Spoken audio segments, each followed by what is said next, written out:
Queridos irmãos, hoje nós vamos estudar a respeito do verdadeiro nome de Cristo.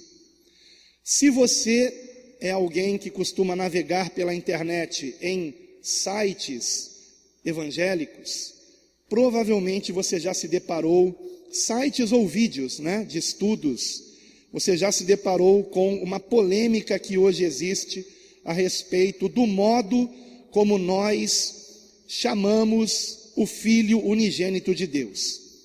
Nós o chamamos de Jesus. No entanto, existe hoje um movimento crescente no meio evangélico, dizendo que nós não devemos chamar o Filho unigênito de Deus de Jesus. Nós devemos chamá-lo pelo nome que os seus pais aqui na terra o chamavam, José e Maria, pelo nome literal e exato que o anjo disse que José deveria dar ao filho que nasceria de Maria. Então, será que isso procede? E se procede, qual é o verdadeiro nome de Cristo? Qual o verdadeiro nome de Cristo? Eu hoje não daria uma aula sobre isso. Eu daria uma aula, mais uma aula sobre a questão do inferno. Porém, eu percebo uma urgência em tratarmos desse assunto. Por quê? Porque nas minhas pregações que estão no YouTube, eu tenho recebido alguns comentários como este, que você vai ver aqui agora na tela. Pastor Alan, por que o senhor não prega em nome do eterno Yahweh, o verdadeiro Criador do céu e da terra, e do seu filho Yahusha? E comentários como esse estão aparecendo em todos os meus vídeos de pregação e ensino. Apesar de parecer engraçado, isso é muito sério. A pessoa que escreveu isso realmente acredita que nós temos que chamar a Deus Pai, não de Pai, mas de Yahweh, porque seria o verdadeiro nome de Deus. Muito bem, quando os discípulos perguntaram a Jesus como nós deveríamos orar ao Eterno, a resposta dele foi: orem a Deus deste modo, Pai Nosso.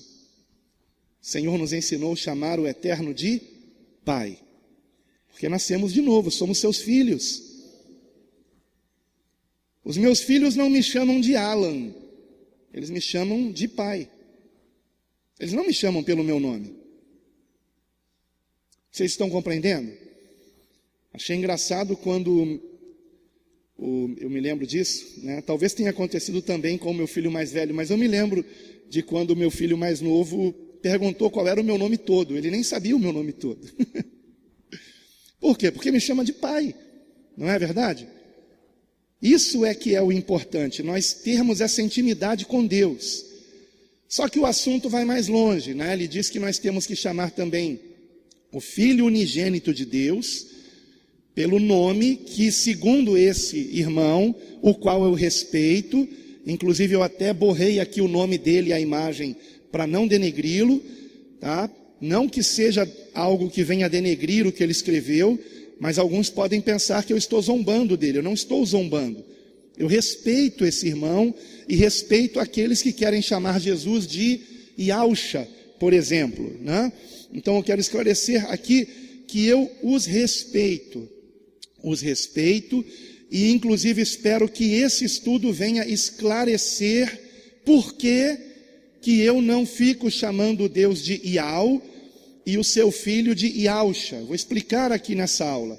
E por que nenhum de nós precisamos usar desse tipo de nomenclatura, Então, eu queria já de antemão dizer que esse prezado irmão chama Cristo de Yahusha. No entanto, nesse movimento pelo verdadeiro nome de Cristo, há controvérsias e há defensores para todos os seguintes nomes. Vejamos, aqui estão eles: Yahusha, que eu já disse, Yahshua, Yahushua, Iaorrúshua, Iéshua, Ierrúshua e Ieorrúshua. Falei certo os últimos aqui? Ieurrúshua e Ieoshua. É isso. Bom, está complicado. Será que a nossa salvação depende de falarmos corretamente o nome de Cristo, irmãos? Meu Deus, estamos em apuros. Porque não há consenso. Não há consenso. Cada um diz uma coisa. Existem pelo menos sete movimentos aí dizendo que o nome de Cristo é um desses aqui. E será que eu preciso dizer o nome aramaico ou hebraico, porque essa é uma outra controvérsia? Será que o nome que o anjo Gabriel disse que Jesus deveria ser chamado estava em aramaico ou em hebraico? Essa é a questão também, porque em aramaico é de um jeito, em hebraico é de outro. Jesus falava aramaico, mas ele também falava hebraico.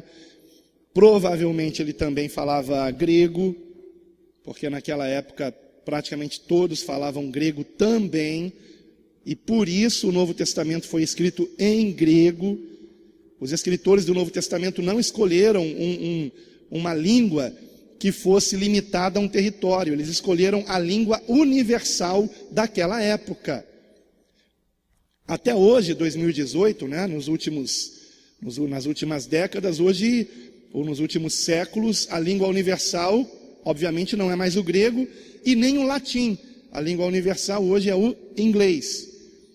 Então, todos têm que aprender inglês se quiserem fazer negócios, por exemplo, né? Se quiserem progredir profissionalmente falando. Mas naquela época era o grego. Então a língua universal que em todo o mundo se falava na época era o grego. Então o Novo Testamento foi escrito numa língua que pudesse alcançar todos os povos. E por isso foi escrito em grego. Mas vamos então para o texto base da nossa aula, que é Mateus capítulo 1, versículo 18 em diante, onde nós encontramos dito o seguinte. Mateus 1, 18. Ora, o nascimento de Jesus Cristo foi assim, que estando Maria, sua mãe, desposada com José, antes de se ajuntarem, achou-se ter concebido do Espírito Santo. Então José, seu marido, sendo justo e a não queria infamar, intentou deixá-la secretamente. E, pensando ele nisto, eis que em sonho lhe apareceu um anjo do Senhor dizendo: José, filho de Davi, não temas receber a Maria, tua mulher, porque o que nela está gerado é do Espírito Santo. E dará à luz um filho, e chamarás o seu nome Jesus, porque ele salvará o seu povo dos seus pecados. E tudo isto aconteceu para que se cumprisse o que foi dito da parte do Senhor pelo profeta, dizendo: eis que a virgem conceberá e dará à luz um filho, e chamarão seu nome Emanuel, que traduzido é Deus conosco.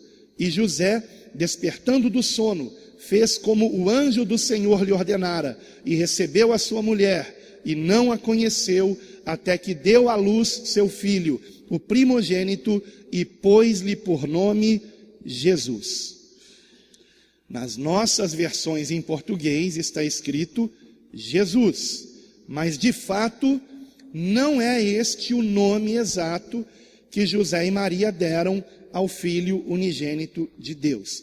Vejam que no versículo de número 21 está dito o seguinte: lhe chamarás Jesus, porque ele salvará o seu povo dos seus pecados. Percebam que está dito aqui, porque ele, ou seja, está sendo explicada a razão deste nome, Jesus. Este nome, Jesus, é um nome que tanto em hebraico quanto em aramaico significa Deus é salvação. Deus é salvação. É um nome que já era, não vou dizer comum, popular, mas um nome que já existia há centenas de anos entre os hebreus. Porque, por exemplo, o filho de Num, Josué, este nome Josué é precisamente o mesmo nome Jesus. É o mesmo nome em hebraico e significa Deus é salvação. Então, Josué e Jesus têm a raiz no mesmo nome hebraico. Em hebraico é o mesmo nome. Yeshua ou Yehoshua, aí depende se é em hebraico ou se é em aramaico, ou se é Yahshua ou Yahoshua. Essa é a questão. Então existem aqueles que defendem uma pronúncia, existem aqueles que defendem outra. Então é importante dizer, o anjo que em sonho apareceu para José, e que provavelmente foi o anjo Gabriel, esse anjo não estava inventando um nome que não existisse. Ele estava usando um nome que já era um nome utilizado entre o povo. De fato, Jesus nasce e vive de modo anônimo até se cumprirem os seus 30 anos de idade, quando ele então se mostra publicamente como quem de fato ele é, o Filho unigênito de Deus, o Messias, o Libertador, o Salvador. E esse nome Jesus, do que ele se trata? Ele se trata de um equivalente latino para o nome aramaico ou hebraico que Cristo recebeu ao nascer como homem neste mundo. Um equivalente, não uma transliteração, mas um equivalente, um nome equivalente. Eu vou dar um exemplo aqui. Eu não sei quantos sabiam que Tiago, por exemplo, o seu equivalente em inglês, equivalente, não transliterado, o seu equivalente é James. Não sei quantos sabiam disso. Por exemplo, a Bíblia King James, a Bíblia do rei Tiago, porque a tradução de James para o português é Tiago. Assim como Peter, em português é Pedro. Só que Peter e Pedro é bem parecido, né? Mas não chega a ser também uma transliteração. Não chega a ser uma transliteração. É parecido, mas não é a mesma coisa. Agora, o nome Jesus é um equivalente latino, o português é uma língua latina, é um equivalente latino. Agora, o interessante é que também, em inglês, que não é uma língua latina, se escreve da mesma forma, Jesus. Embora a pronúncia, vocês sabem, é Jesus, mas em português se fala Jesus. Em espanhol se escreve do mesmo jeito, mas em espanhol a letra J tem a pronúncia de R. Então não é Jesus que se fala, é Jesus. E geralmente eles aglutinam o Jesus com o Cristo e falam Jesucristo, né? Junta tudo. Então, existem, irmãos, sem exagero, mais de 1000 equivalentes dependendo da língua, do idioma. Como vocês veem aqui, é claro que não vai dar para vocês lerem. Isso aqui eu puxei da internet, tá? Não dá para vocês lerem porque não está com uma boa definição, porque aqui vocês não tem como contar. Mas aqui na tela existem mais de 1000 nomes se referindo ao Filho unigênito de Deus, ao Cristo, ao Messias, em 1000 idiomas diferentes. Em alguns idiomas é a mesma pronúncia. Mas aqui nós temos também dialetos indígenas, por exemplo. Então, são mais de 1000 modos diferentes de se referir a Cristo, ao Filho unigênito de Deus. Agora pense comigo, irmãos. Já quase 2000 anos se passaram desde que o Senhor Jesus deu a sua vida por nós na cruz. Em 2030 se cumprem os 2000 anos. E desde que Jesus veio ao mundo e deu a sua vida por nós, o Evangelho tem sido pregado em toda a terra, em obediência ao próprio mandamento de Cristo. Fazei discípulos de todas as nações. E os missionários, quando chegam numa aldeia, numa tribo, e eles anunciam Jesus, esse nome que eles anunciam pela tribo, ele é alterado, mas isso é um processo natural linguístico. É um processo natural linguístico que você pode estudar a respeito disso. É natural. O missionário, por exemplo, se for um missionário norte-americano, ele vai falar Jesus. Mas aqueles que são da tribo, eles vão dizer alguma outra coisa. Eles, ao tentarem mencionar Jesus, talvez eles não consigam, por exemplo, pronunciar o J. Talvez eles não consigam, por exemplo, pronunciar o S. Nós temos, por exemplo, na Bíblia uma situação interessante sobre o Shibolete e o Sibolete. Então existem povos que não conseguem fazer uma pronúncia. E por não conseguirem fazer a pronúncia, eles têm que adaptar aquela palavra. E isso aconteceu com o nome de Cristo. Isso aconteceu desde o início. Desde o início. Tanto é que os escritos originais da Bíblia, que nós, quando eu digo originais, são as cópias das cópias das cópias, né? As que sobreviveram ao tempo e que mencionam o nome do Filho de Deus em grego, já mencionam com a transliteração. Em grego, não é Yeshua que aparece no texto, ou Yahshua, enfim, como queiram. É Iezos, que é o equivalente grego para o nome hebraico ou aramaico de Cristo. Iezos. E isso, latinizado, se tornou Jesus. Eu vou colocar na descrição desse vídeo duas coisas. Os links do que eu estou mostrando aqui na tela, como por exemplo, esses mais de 1000 nomes, foi o trabalho pessoal de um irmão em Cristo chamado Lázaro, não é o cantor, tá? Acho que ele não se daria esse trabalho. E esse irmão, ele levou 7 meses pesquisando o nome de Cristo em todas as etnias, né? E fez isso e publicou. Eu achei primoroso o que ele fez. E então, muito interessante. E eu vou colocar o link aqui para que você possa acessar, inclusive, esse conteúdo, ok?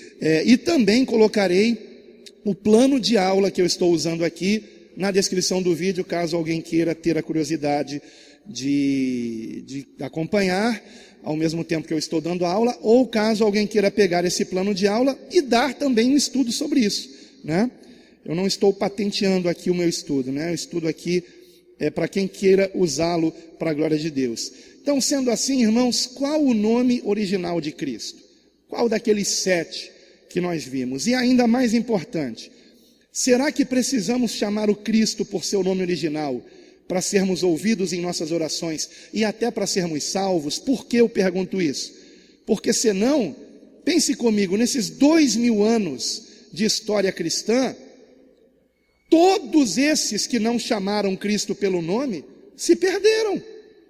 Inclusive os brasileiros, hein? Inclusive os brasileiros. Então, é uma questão de lógica, irmãos. Nós vamos ver isso um pouco mais à frente. Então, aqui em Mateus, no capítulo 1, nós encontramos a primeira menção na Bíblia ao nome que foi dado por ordem do anjo ao Filho unigênito de Deus. Porém, como eu acabei de mencionar, nos manuscritos que deram origem a esse texto aqui de Mateus, bem como em todos os demais manuscritos do Novo Testamento, o nome não é mais o original, sendo este em aramaico ou hebraico, mas sim o seu equivalente grego, Iezos. E como se não bastasse, dependendo da função sintática da frase, em grego, o nome de Cristo pode aparecer como? Temos aqui 6 modos como o nome de Cristo aparece no texto grego. Porque no texto grego o nome ele muda a terminação de acordo com a função sintática da frase. Então nós temos Iezos no nominativo, Iezou, se não me engano, no genitivo, Iezoi no dativo, se não me engano, eu não vou arriscar para não errar. Iezo e Ieson. Essas 5 terminologias para o nome Jesus. E neste ponto, irmãos, eu preciso enfatizar que temos que lembrar disso sempre. Prestem atenção nessas duas coisas. Todo o Novo Testamento é baseado em manuscritos gregos. Todo o Novo Testamento é baseado em manuscritos gregos. E tão importante quanto esta primeira informação, porque em todos os manuscritos o nome que aparece é Iesus, tão importante quanto esta informação é a segunda, que é um fato, que é a verdade.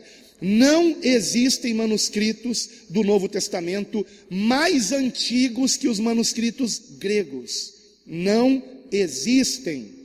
Não existem. Porque existem aqueles que dizem: os manuscritos gregos foram cópias traduzidas de manuscritos em hebraico. Não há comprovação disso. Não há comprovação disso. E não há um único manuscrito mais antigo que os manuscritos gregos em outro idioma. Não existe, irmãos. Pesquisei bastante sobre isso. Não existe. Então, aqueles que defendem que o Novo Testamento primeiro foi escrito em hebraico ou em aramaico, não tem prova disso. Eles não têm prova disso. Isso não é comprovado. Nós temos o contrário. Nós temos provas de que o Novo Testamento foi escrito em grego, como por exemplo em várias passagens do Evangelho de João, em que o escritor, ele explica para o leitor grego o significado de certas palavras em hebraico ou em aramaico. Então, ele não foi escrito originalmente em hebraico ou aramaico. Então é muito importante nos lembrarmos disso, irmãos, muito importante. Todos os manuscritos que nós temos, inclusive o Peshita. Eu sei que alguns aqui já devem ter ouvido falar do Peshita. É uma versão da Bíblia, é uma tradução da Bíblia em siríaco. E o siríaco é um idioma proveniente do aramaico. Então é o idioma mais próximo do aramaico, é o siríaco. O siríaco remonta ao século I, exatamente o tempo que Cristo viveu sobre a terra. Então, alguns dizem que a versão siríaca é a versão mais fiel. Porém, isso não é verdade também. Eu vou explicar por quê. O siríaco se trata de uma tradução em duas fases. Primeiramente, o Antigo Testamento, que foi traduzido diretamente do hebraico no primeiro século.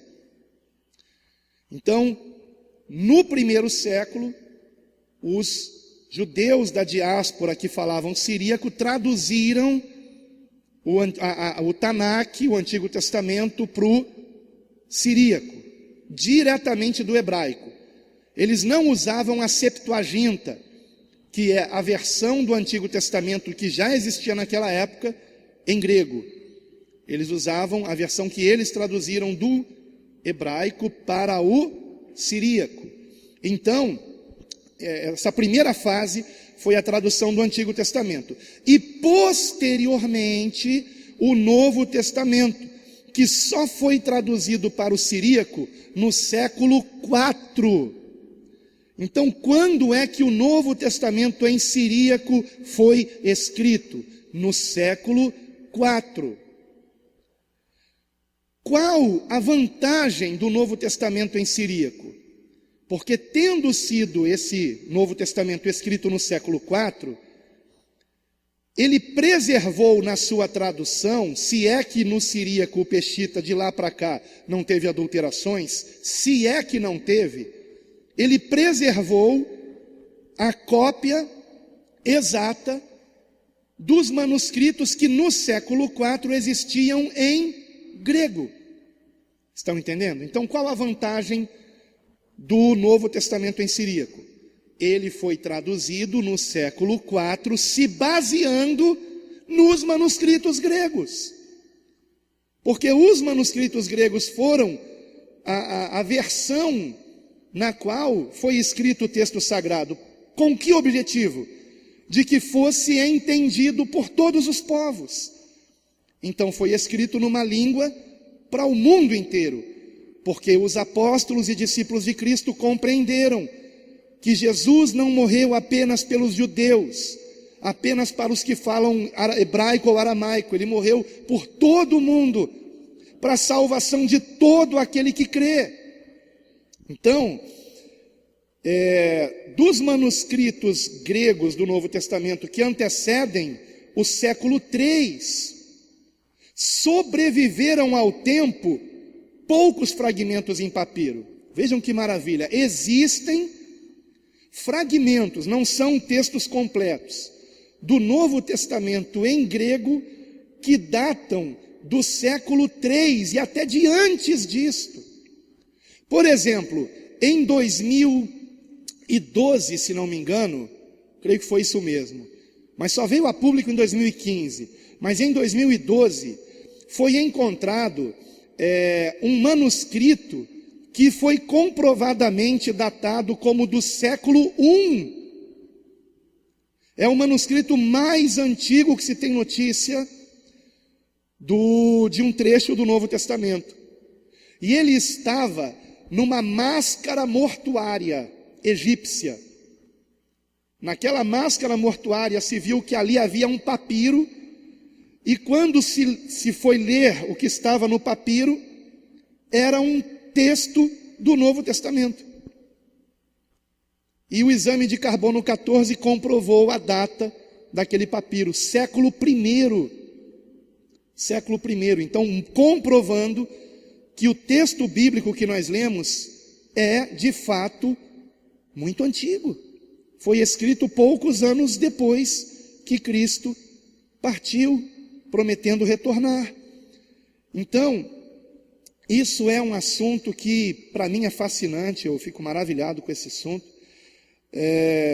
E esses pequenos fragmentos, que são pequenininhos, apesar de pequenos, eles são muito importantes. Por quê? Porque quando eles são achados pelos arqueólogos e se comprova que eles antecedem, por exemplo, o tempo de Constantino, porque existe a lenda de que o imperador Constantino mudou o texto bíblico, isso nunca foi comprovado. Esses manuscritos anteriores ao século III comprovam o texto bíblico dos manuscritos posteriores. Então, isso é muito interessante, é muito importante nós sabermos disso. Por exemplo, o fragmento mais antigo do Novo Testamento, sem contar esse da máscara mortuária, esse da máscara mortuária eu não consegui a imagem, tá? E ele é muito pequenininho mesmo, mas também é importante.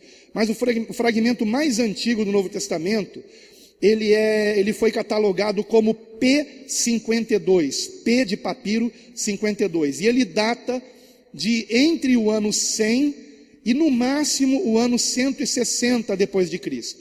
Eles preferem até os especialistas no assunto dizerem que ele é do ano 125. Como você vê, é um papiro escrito dos dois lados, Aqui nós temos a foto dos dois lados do papiro, e de um lado existe o texto de João, capítulo 18, do versículo 31 a 33, e do outro lado, João 18, de 37 a 38.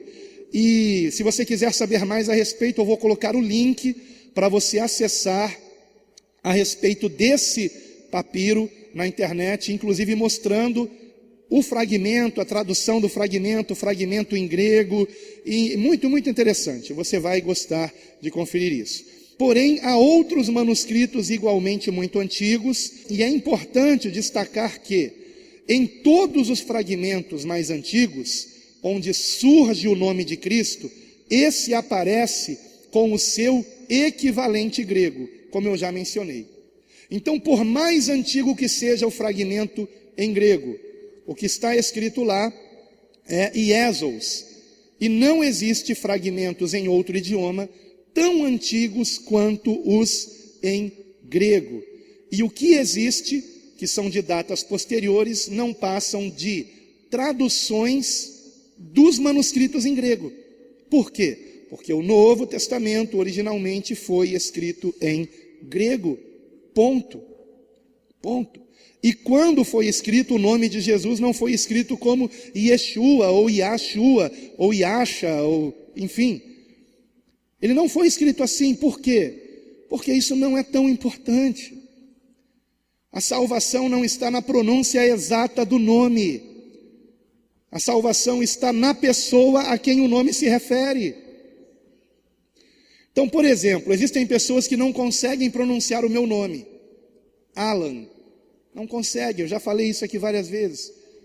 Há pessoas que me chamam sempre de Alan. É engraçado essas conversas, porque às vezes elas perguntam assim, qual é o seu nome? Aí eu digo Alan. Ah, tá, Alan, né? Não, Alan. Ah, entendi, Alan. Eu não sei qual é o problema de se falar Alan, é tão difícil assim. Aí eu digo, tá bom, Alan, tá bom. Outros me chamam de Alex, outros de Alas. Eu não vou nem mais contar a história da minha sogra que me chamava de Alo, né? E que quando eu ligava lá e ela atendia o telefone, ela dizia, alô, Alo. Era bem engraçado, isso me marcou bastante. Mas quando alguém, por exemplo, minha sogra, quando ela falava, o Alo isso, o Alo aquilo, todos sabiam que ela se referia à minha pessoa. Agora vocês imaginem, se nós que somos humanos, com um intelecto limitado, compreendemos que quando alguém se refere ao pastor Alan, está se referindo ao pastor Alan, ou quando chama de pastor Alex. De vez em quando eu recebo cartas aqui de convite de igreja, está lá, pastor Alex.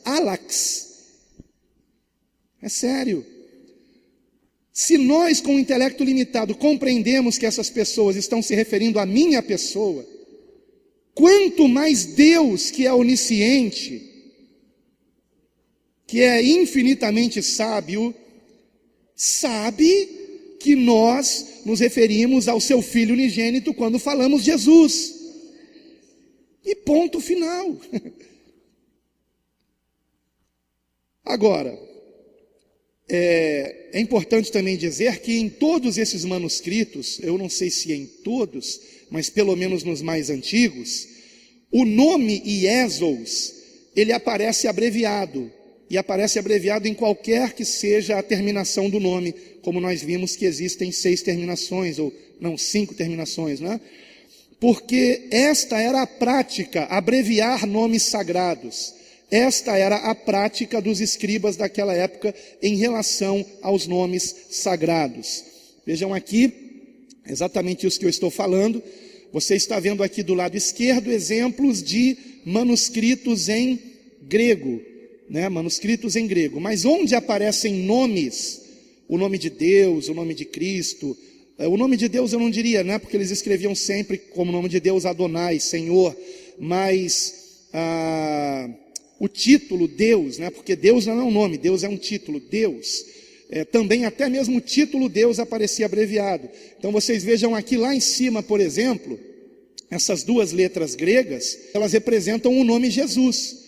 Mas o nome Jesus em grego era abreviado o Iesous, porque no nominativo é Iesous, ele era abreviado pela primeira letra grega e pela última letra grega. Era uma abreviação do nome, primeira letra e última letra. Então a própria abreviatura do nome Iesous, ela sofria alterações se estivesse no nominativo ou no genitivo, dativo, acusativo e vocativo, de acordo com a função gramatical de cada frase.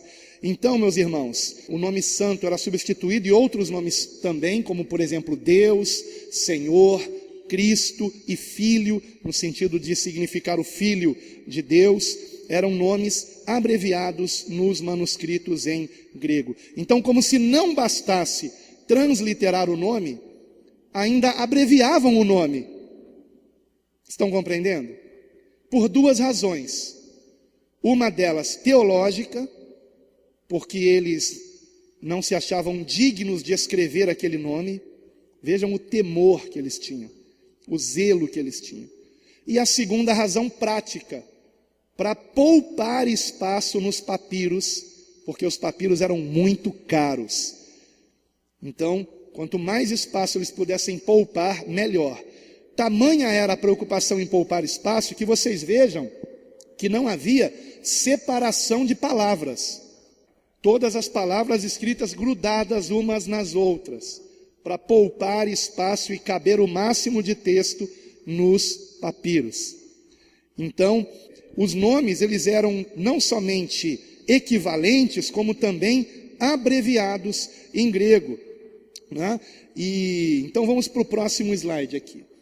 Aqui, por exemplo, eu mostro mais uma vez os nomes em grego e ali a abreviatura. Do lado aqui em grego, nós temos os nomes no grego moderno, que é o grego com maiúscula e minúscula. Mas o grego bíblico era o grego koiné, onde todas as letras eram em maiúsculo. Isso aqui eu estou mostrando, irmãos, apenas e apenas mesmo a título de curiosidade. Inclusive, tanto é uma curiosidade, vocês vão entender agora, só que de um modo profano, não sacro, de um modo profano, o que significa as abreviaturas. Vejam aqui, nós temos isso acontecendo nas mensagens de texto das redes sociais, em que as mensagens de texto são abreviadas. Você são apenas duas letras, V e C. Não, alguns colocam apenas o N. Outros preferem escrever N-A-U-M, só para não ter que digitar ali o tio. Outros, ao invés de escreverem beleza, colocam B-L-Z. E assim por diante. A mesma coisa acontecia nos textos sagrados em relação aos nomes. Não por motivo de preguiça, tá? Como é hoje em dia. Mas por motivo de zelo, de temor de se escrever o nome santo. E também para se poupar espaço, ok? Então é isso. Essas, inclusive, eu esqueci de dizer, que essas terminologias, volte 2 quadros, por favor. Elas tinham sempre em cima um traço, para identificar-se a chamada nomina sacra. O nome disso é nomina sacra. Tinham sempre um tracinho em cima, como vocês estão vendo, para identificar que essas duas letras representam um nome sagrado. Eu estou pulando uma parte aqui que é apenas por motivo de ganharmos tempo, porque isso aqui era apenas uma curiosidade. Está na página 5 do meu plano de aula.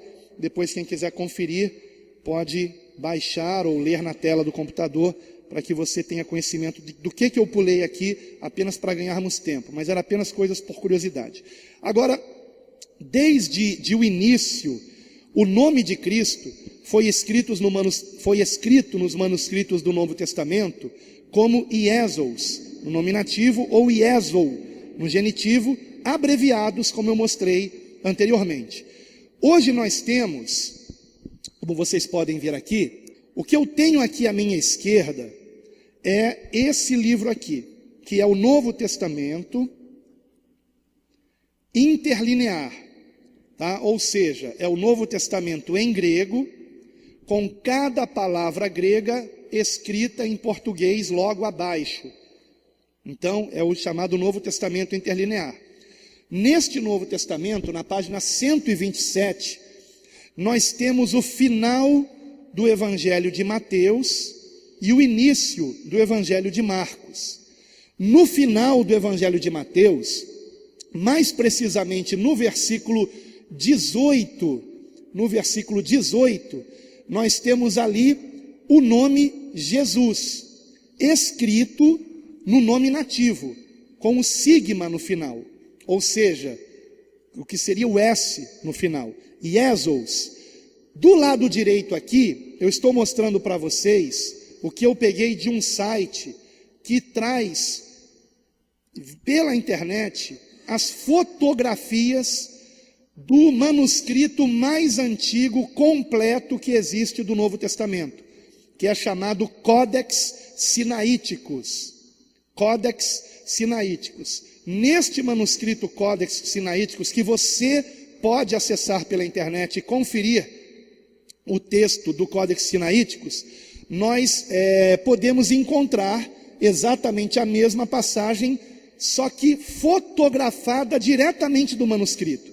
Então vejam que aqui, no Novo Testamento interlinear, está escrito Iesous, com todas as letras, o nome de Jesus em grego. Só que no manuscrito em grego está apenas as duas letras, a letra inicial e a final, com um risco em cima.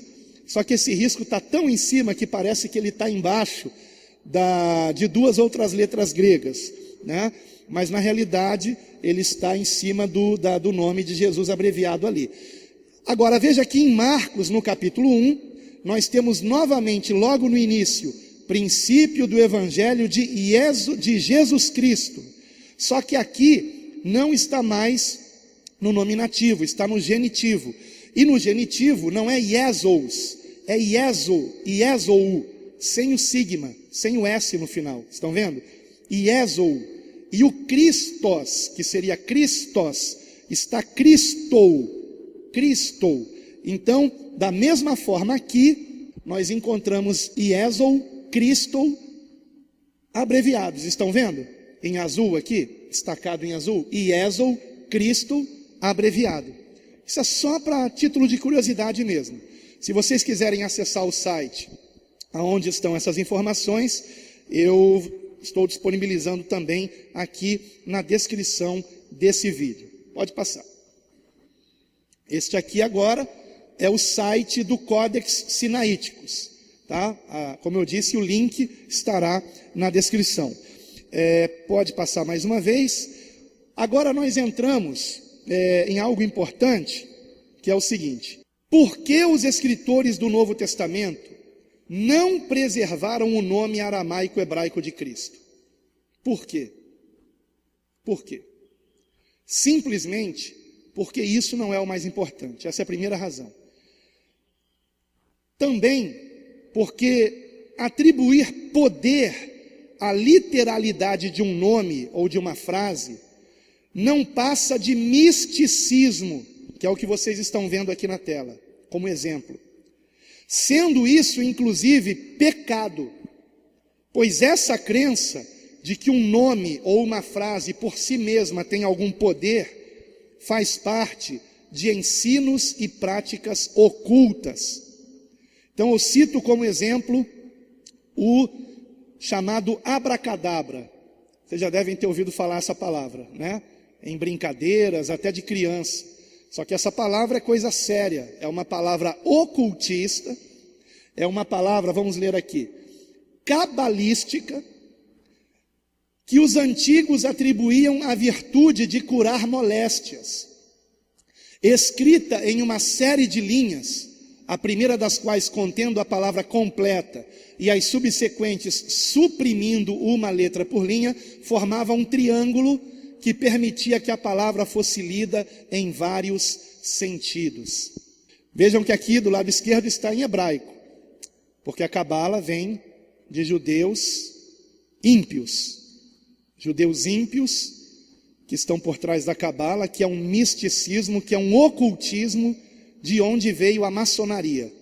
As pessoas entram lá pensando que é filantropia, e degrau após degrau da maçonaria, eles vão descobrindo que aquilo é uma religião, só que em cada degrau é feita uma lavagem cerebral para que eles estejam preparados mentalmente para as revelações que virão a seguir. E no final de tudo, descobrirão que estão adorando Lúcifer, que é quem está por trás disso. É algo terrível. E isso é comprovado, o que eu estou dizendo. Então, amados, pode passar. É uma questão de lógica. Se a pronúncia exata do nome aramaico ou hebraico de Cristo fosse importante para a salvação, com certeza ele teria sido preservado pelos escritores bíblicos. Mas quando o texto do Novo Testamento começou a ser escrito, o nome Iesous já era o equivalente do nome que você queira chamar o Cristo em aramaico ou hebraico, né? Yahusha, Yashua, Yeshua, etc. E é importante lembrarmos que nem sequer existe consenso entre aqueles que defendem a ideia de que precisamos dizer a pronúncia correta do nome de Jesus. Então, por que se escolheu Iesous para o nome de Cristo em grego? Por quê? E a resposta é: porque este nome já aparecia na Septuaginta. Como eu já dei uma aula aqui sobre isso, vocês devem se lembrar que a Septuaginta é a tradução do Tanakh, o Antigo Testamento hebraico, para o grego. Quando Jesus veio ao mundo, já existia a Septuaginta, que é a tradução dos textos do Antigo Testamento para o grego. Já existia. E nessa tradução, o nome Josué, que como vocês sabem é o nome Deus é salvação, era traduzido como Iesous. Então na Septuaginta, mesmo antes de Jesus vir ao mundo, o nome hebraico ou aramaico de Cristo era já mencionado na tradução do Antigo Testamento para o grego, na Septuaginta. E como ele tinha sido traduzido? Como que Josué tinha sido traduzido? Que é Yeshua ou Yehoshua, no hebraico ou no aramaico, foi traduzido como Iesous. Compreendem? Então Iesous não foi um termo inventado pela Igreja Católica, que é um absurdo de uma ignorância terrível. Mas existem aqueles que até gravam vídeos dizendo essa mentira. O nome Iesous já era um nome que existia antes de Jesus vir ao mundo. Já existia esse nome, escrito na tradução do Antigo Testamento do hebraico para o grego, na Septuaginta. Então, por isso que os escritores do Novo Testamento usaram esse nome, Iesous, ok? Agora, existem aqueles que dizem que tudo isso é uma conspiração, que esse nome Iesous é a junção de duas palavras que significa Deus cavalo. Oh, vejam que absurdo. Dizendo que no grego Iesous significaria Deus cavalo. Nós vamos desmontar essa mentira aqui hoje ainda, rapidamente. E a respeito disso, vejamos então o que diz o comentário da Bíblia Apologética, uma Bíblia que eu recomendo para todos vocês. A Bíblia Apologética, além de ser uma Bíblia que se baseia nos manuscritos do texto majoritário, que engloba a maioria, a grande maioria esmagadora dos manuscritos que sobreviveram até os dias de hoje, a Bíblia Apologética, ela tem comentários excelentes para se combater seitas e heresias. Então, por exemplo, na Bíblia Apologética, isso aqui que vocês estão vendo nessas letras garrafais, está na nota de rodapé da Bíblia Apologética, na página 896. E aqui está dito o seguinte: é o comentário a respeito do texto que lemos no início, capítulo 1, versículo 16. Vejam ali que está mencionado o trecho do versículo, Jesus que se chama o Cristo. O comentário a respeito disso fala dos adeptos do nome Yehoshua e suas variantes. E suas variantes por quê? Porque outros vão dizer que é Yeshua, Yashua, Yasha e assim por diante, né? Então, o que eles dizem? Preste bastante atenção. Afirmam que o nome Jesus é de origem pagã e significa Deus cavalo, que seria Ié, igual Deus, mais Zus, cavalo. Comparam o nome Jesus com Esos, deus mitológico dos celtas, que aparece segurando serpentes com cabeça de carneiro, concluindo precipitadamente que os cristãos adoram a serpente, ao invés do Cordeiro de Deus. Dizem ainda que foi Jerônimo quem criou o nome Jesus, e que o Senhor Jesus seria o portador do misterioso número 666. Quando que, na verdade, irmãos, a primeira coisa que me chamou a atenção no nome Iesous em grego, logo no início da minha conversão, porque eu sempre gostei muito de pesquisar, e quando eu descobri que o Novo Testamento tinha sido escrito em grego, Na época, eu trabalhava numa biblioteca de livros raros, onde, inclusive, por coincidência, as irmãs da minha esposa também trabalharam. E eu nem sonhava conhecer a minha esposa. Eu sonhava, né? Eu sonhava com a mulher da minha vida. Anos depois, eu conheci minha esposa. E nessa biblioteca de livros raros em Botafogo, chamada Von Hager-Gintner, nessa biblioteca, eu comprei um exemplar do Novo Testamento em grego, um exemplar raro, inclusive, um livro raro. E aí eu descobri como que era o nome Jesus em grego, e descobri também que para cada letra grega há um correspondente numérico. Então, alfa é 1, beta é 2, gama é 3, e assim por diante. Então eu peguei o nome Iesos e calculei, para ver quanto dava. Não dá 666. Pelo contrário, dá, eu creio que não seja coincidência, dá 888. Coincidência? Não. O número 8 é o número da eternidade. 888. Vejam que interessante. O nome Iesos, o seu correspondente numérico em grego, é 888. Agora, qual a resposta apologética para isso, da Bíblia apologética? É uma teoria impossível, porque Iesos é um termo grego, e os partidários do nome Yehoshua apontam para o seu significado em hebraico.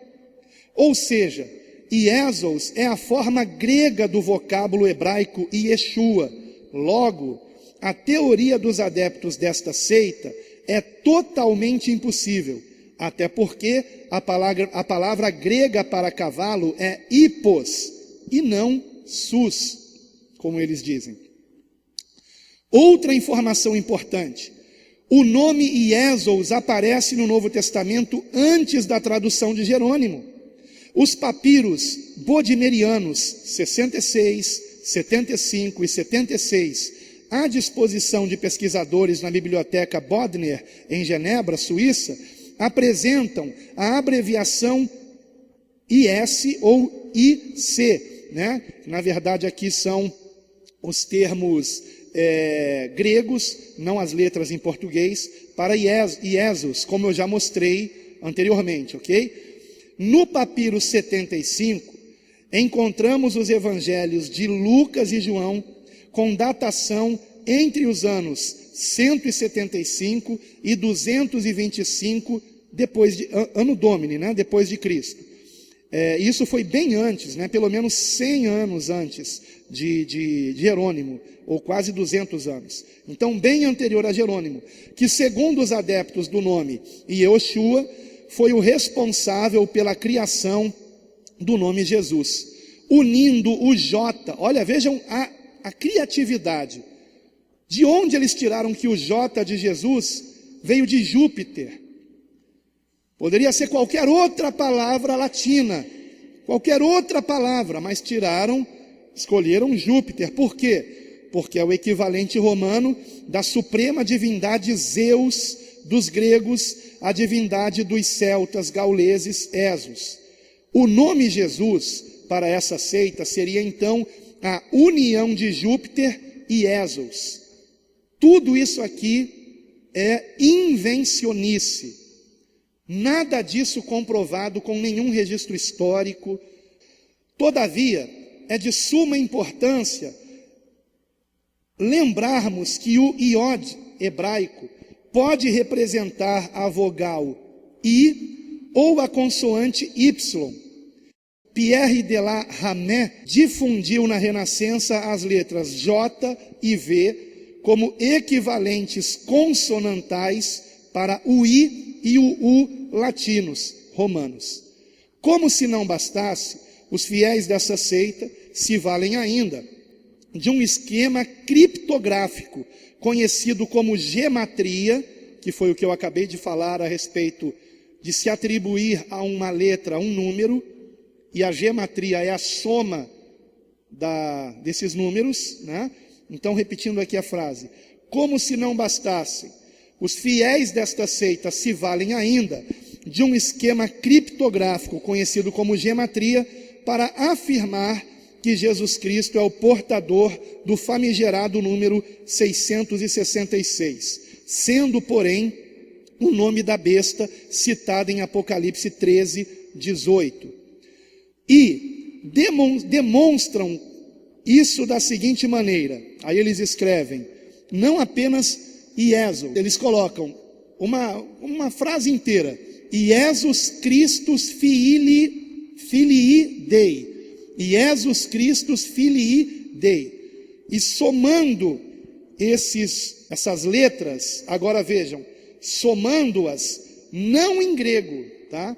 Não em grego, mas somando-as em latim, tá? Somando-as em latim, o que eles fazem? Eles somam isso e o número dá 666. Então vejam que eles deram um jeito de fazer com que Jesus, o nome Jesus, tivesse alguma relação com o nome da besta. Irmãos, isso é muito sério, porque isso é uma blasfêmia. No pensamento dessa turma, aqueles que oram a Jesus estão orando ao diabo, irmãos. Vocês sabiam disso? É isso que eles pensam de nós, que chamamos o Filho unigênito de Deus de Jesus. Por quê? Porque é o equivalente em português do nome grego, Iesus. Mas eles vão mais longe, dizem que o nome Iesus é que é a origem de tudo isso, dizendo que todos aqueles que chamaram também o Filho de Deus de Iesus, ou de qualquer outro nome, estariam com isso, na verdade, orando ao diabo. Queridos, isso é muito sério. É muito sério e triste também que algo dessa natureza esteja acontecendo. Então, vejam que a maldade que eles fizeram, eles não pegaram só o nome de Jesus, eles acrescentaram ali Iesus, colocaram Cristos, aí como não deu ainda 666, acrescentaram ainda o Filii, como ainda não deu 666, colocaram o Dei, Jesus Cristo, Filho de Deus. Aí dá 666, pronto, é isso, tá vendo? Comprovou que esse nome é do diabo. Olha que absurdo. Olha, irmãos, pessoas que acreditam nisso são pessoas que não querem raciocinar, não é possível, não querem raciocinar. Então vamos prosseguir aqui. Em primeiro lugar, gostaríamos de lembrar que Iesus Christus Filii Dei é Iesus Christus mais Filii Dei. Em segundo, que Iesus Cristo sozinho equivale a 112. Em terceiro, que Filii, genitivo masculino singular, deveria ser Filius, seria a frase correta, nominativo masculino singular. Assim teríamos Filius Dei, né? Que somado dá 558.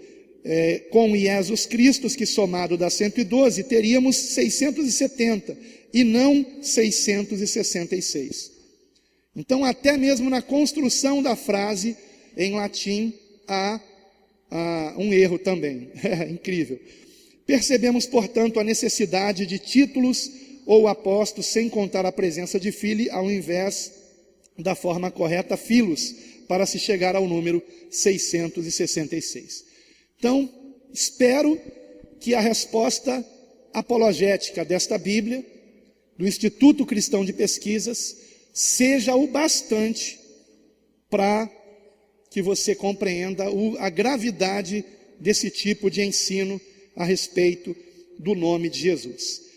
Porque a conclusão que está aqui, de que quem pronuncia Jesus, ou Iesus, ou qualquer outro nome que não seja o nome hebraico ou aramaico, a conclusão que eles chegam é que quem pronuncia esses outros nomes estariam invocando o diabo, e não a presença santa do Filho de Deus. Isso é muito grave, irmãos. Estou quase concluindo aqui, só falta uma página. Mas vamos agora diretamente para a Bíblia. E quanto a passagens como Atos 4:12, vejamos aqui, o que diz Atos 4:12? E em nenhum outro há salvação, porque debaixo do céu nenhum outro nome há dado entre os homens pelo qual devamos ser salvos. Esse é um versículo que você tem que saber decorado, para que nós utilizemos no evangelismo, e até para o nosso próprio fortalecimento na fé. Vejam que aqueles que defendem a pronúncia exata do nome, usam versículos como este aqui, para dizer que é o nome que salva. Só que eles desconhecem o fato comprovado historicamente, de que naquela época, não somente entre os hebreus, mas em todo o mundo antigo da época, o termo nome se utilizava como sinônimo para a pessoa. Para a pessoa. Então, termos como nesse nome deve ser entendido como nessa pessoa. Como nessa pessoa.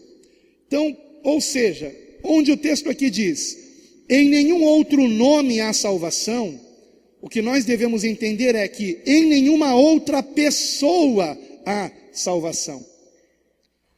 Não é a literalidade do nome, o modo como ele é escrito, o modo como ele é falado.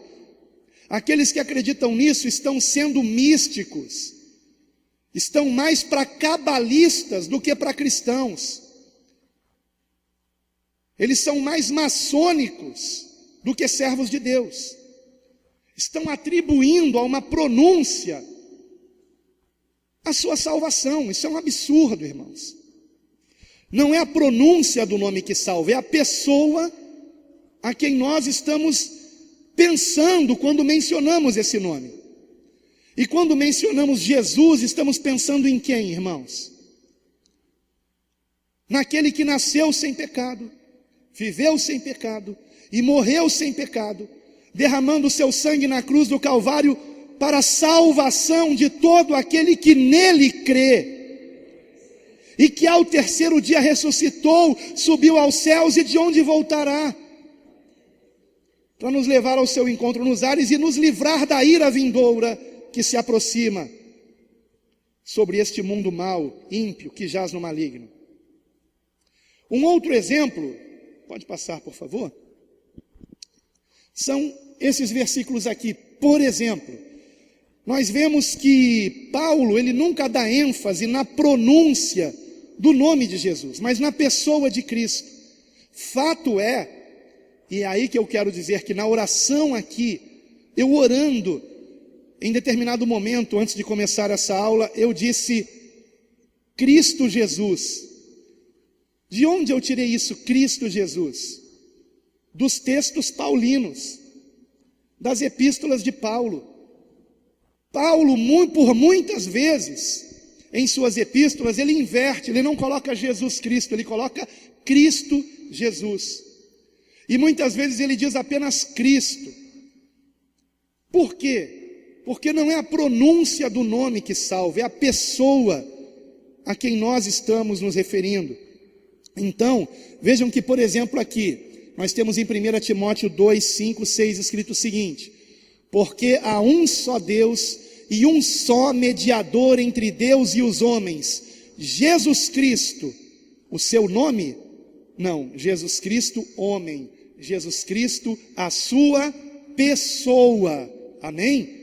Estão compreendendo? É a pessoa de Cristo, não é o nome de Cristo, o qual se deu a si mesmo em preço de redenção por todos, para servir de testemunho a seu tempo. Então, quando falamos Jesus, nós estamos pensando em quem? Naquele que deu a si mesmo em preço de redenção por todos. É neste que nós estamos pensando. Um outro versículo também, de Paulo, 2 Coríntios 5,16. Assim que daqui por diante, a ninguém conhecemos segundo a carne, e ainda que também tenhamos conhecido Cristo segundo a carne, contudo agora já não o conhecemos deste modo. Os estudiosos de teologia acadêmicos, aqueles que já estão em mestrado, doutorado, sabem que o apóstolo Paulo não se importava muito com o Jesus histórico. E é exatamente isso que ele está dizendo aqui em 2 Coríntios 5,16. Ele não se importava com detalhes históricos de Jesus. O que importava para ele é o Cristo ressurreto. É o Cristo em nós, a esperança da glória. Então nós não temos que procurar conhecer Jesus historicamente. Por exemplo, como que era o seu nome em hebraico? Como que era o seu nome em aramaico? Não é isso que importa. O que importa é quem ele é. Paulo diz, nós já não o conhecemos desse modo, segundo a carne. O Cristo, segundo a carne, morreu, ressuscitou e subiu aos céus. Mas ele nos deu do seu Espírito. E é assim que nós o conhecemos agora. E como é esse Cristo que agora nós conhecemos? Eis o Cristo que agora nós conhecemos, que inclusive foi mencionado muito bem na pregação aqui de quarta-feira, e eu gostaria de recapitular isso aqui. Aliás, qual foi o título mesmo? Isso, Sejamos Imitadores de Cristo, pregação que o pastor Marconi trouxe aqui na quarta-feira, já está no canal da nossa igreja, vai aparecer aqui em cima o link, viu? Vai ter muita visualização sua mensagem, para a glória de Deus. Então, eis o Cristo que conhecemos. Eu sou o pão da vida. Quem disse isso? Jesus. Não, pastor, quem disse isso foi Yasha, ou Yashua. Se você quiser chamar o pão da vida de Yasha, eu não vou brigar com você por isso. Desde que você não venha querer dizer que quando eu chamo o pão da vida de Jesus, eu estaria orando ao diabo. Porque isso é uma blasfêmia, isso é uma mentira, isso é até uma ofensa. Então, se você quiser ser meu amigo e quer chamar Jesus de Yasha, fique à vontade. Só não venha querer dizer que o meu Jesus não é o pão da vida. Porque sim, ele é o pão da vida, ele é a luz do mundo, ele é a porta das ovelhas, ele é o bom pastor, ele é a ressurreição e a vida, ele é o caminho, a verdade e a vida. Ele é a videira verdadeira na qual nós temos que estar enxertados, e a ele toda a honra e toda a glória para sempre.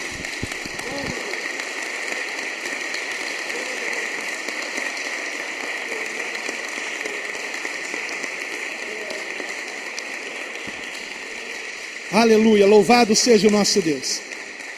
E existem muitos outros termos relativos a Jesus, como por exemplo no Apocalipse, Rei dos Reis, Senhor dos Senhores, como por exemplo, Santo dos Santos, como por exemplo, nós encontramos aqui, nesse cartaz.